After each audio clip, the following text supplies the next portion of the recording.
अफगानिस्तान पर तालिबान का कब्जा हो चुका है। स्थिति ऐसी है कि वहां की आम जनता भी अब तालिबान के डर से देश छोड़कर भाग रही है। लेकिन इसी बीच भारत में कुछ लोग अब तालिबान का समर्थन भी करने लगे हैं। समाजवादी पार्टी के सांसद शफीकुर रहमान बर्क ने एक विवादित बयान दिया है। शफीकुर रहमान बर्क ने भारत के स्वाधीनता संग्राम की तुलना तालिबान के आतंक से कर दी है।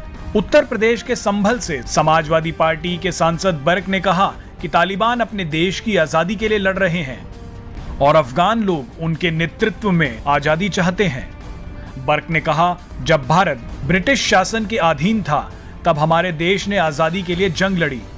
अब तालिबान अपने देश को आजाद करना और चलाना चाहता है। तालिबान वह ताकत है जिसने रूस और अमेरिका जैसे मजबूत देशों को अपने मुल्क में जमने नहीं दिया। हमारा देश जब अंग्रेजों के कब्जे में तो सारा हिंदुस्तान आज़ादी के लिए लड़ रहा था। अब वहाँ का भी अब अमेरिका ने कर रखा, पहले रशिया में था, फल जगह उनका भी कब्जा, वो भी आज़ाद रहना चाहते, अपने देश को आज़ाद कराना चाहते। ये तो उनका पर्सनल मामला है, इसमें हम क्या दखल देंगे? नहीं, जैसे ये एक चल रहा है पूरे 2 दिन से कि तो कट्टरपंथी सोच है वो तालिबान को अपने देश को आज़ाद करने के लिए तालिबान के ज़रिए से, और तालिबान एक ताकत है और वो उसने अमेरिका के पाँव नहीं जमने दिए, रशिया के नहीं जमने दिए। जब भी कोई किसी तो बहरहाल वो अपने देश को खुद चलाना चाहते हैं, अपने तौर पर चलाना चाहते हैं। अफगानिस्तान में उथल पुथल के बीच AIMIM के चीफ असदुद्दीन ओवैसी ने तालिबान से बातचीत की वकालत की और पूछा, मोदी सरकार की नीति क्या है? एक बार बयान सुनिए। अफगानिस्तान में भारत ने अफगानिस्तान के रिकंस्ट्रक्शन के लिए $3 बिलियन वहाँ पर रिकंस्ट्रक्शन के लिए हमने वहाँ पर इस्तेमाल किया।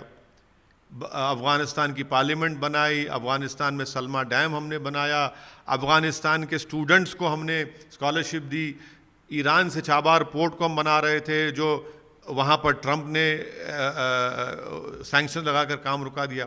मगर 7 साल मोदी सरकार, 10 साल मनमोहन सिंह की सरकार और अटल बिहारी वाजपेयी की सरकार के भी आप 3 साल उसमें शामिल कर लीजिए, और हमारा एयरक्राफ्ट वहाँ पर भारत से उसको हाईजैक बनाकर हॉस्टल ले जाकर कंधार में रखते हैं।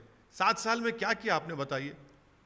क्यों नहीं हमने इनफॉर्मल या अनऑफिशियली तालिबान से हमने क्यों नहीं बात की? आपने क्या किया बताइए? आज पूरे सिक्योरिटी एक्सपर्ट्स ये कह रहे हैं कि अल-कायदा और आइसिस सीरिया से, इराक से अपने रिक्रूटमेंट के बेसिस को शिफ्ट कर रहे हैं अफगानिस्तान को अनगवर्नड स्पेसेस में। दूसरी बात यह है कि वही सिक्योरिटी एक्सपर्ट ये भी कह रहे हैं कि जैश ए मोहम्मद अफगानिस्तान में हेलमंड प्रोविंस में वहाँ पर अपना काम शुरू कर दिया। वही सिक्योरिटी एक्सपर्ट्स ये भी कह रहे हैं कि अमेरिका जैसे सुपर पावर को 3000 अपने मरीन्स को उतारना पड़ा सिर्फ अपने एम्बेसी स्टाफ को निकालने के लिए। तो ये तो हम क्या कर रहे हैं? तो हमारा सवाल मोदी सरकार से है। और खुद आपके नेशनल एग्जीक्यूटिव कमेटी के एक मेंबर ने ट्वीट कर दिया कि हमारे भारत के 3 पड़ोसी मुल्क एक होकर भारत पे हमला कर सकते हैं। मैं उनका नाम डेलिबरेटली नहीं लेना चाह रहा हूं। ये बताएं आप क्या करने जा रहे हैं? क्या होगा? इस पर कोई नहीं है। और ये बड़ा क्वाड हम बोलते हैं, अमेरिका से क्वाड।